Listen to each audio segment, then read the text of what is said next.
I mean, small cap in general, the companies grow faster than larger cap companies. And if you hold them for a long time, you can really benefit from some compounding. The value indices have, underperformed growth. But the economy from, when we talk to our companies is still pretty good out there. They grow faster than the larger cap stocks, but they're not getting credit for that this Well, year. they are more volatile, and it's one of the reasons you'll see sometimes investors, give a smaller allocation to small cap. But they're a little less diversified. So when you have market volatility like this, they will correct a little bit more, but they come back pretty quickly as well. And if you're a patient investor, you will do well. I'm curious about the financials. We talked about, the big ones, Goldman and the like, are at multi-year lows. But even some of the regional banks, PNC is down 14% this year, KeyBank down 19%, Fifth Third down 17%.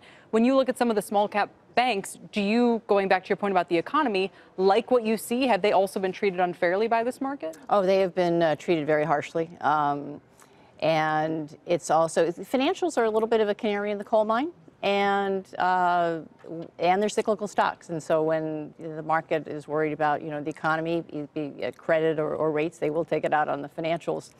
But we traveled around a lot. I was out on the road last week, and when you talk to the banks, their customers are borrowing, and and both on the consumer and the commercial side, and credit is really good. So yes, they've been hurt, but. One of the arguments for small caps this year has been they are more domestically focused and they would be affected less by any tariff or trade tension. And yet, they haven't gotten credit for that either.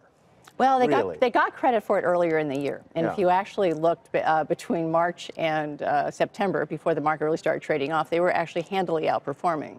But when all of the markets started selling off, and again, because they're a more volatile sector, they corrected more, and that's not surprising, but it is true. I mean, about 80% of the revenues come domestically, and for the S&P, it's probably more like 62%. You have a couple of choices that you want to draw our viewers' attention to. One is a financial, sort of a regional financial, and the other is a sort of defense-related company. Right, exactly.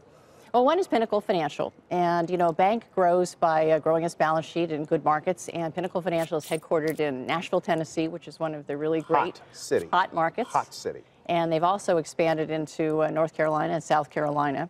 A very profitable company, and selling at only 10 times earnings.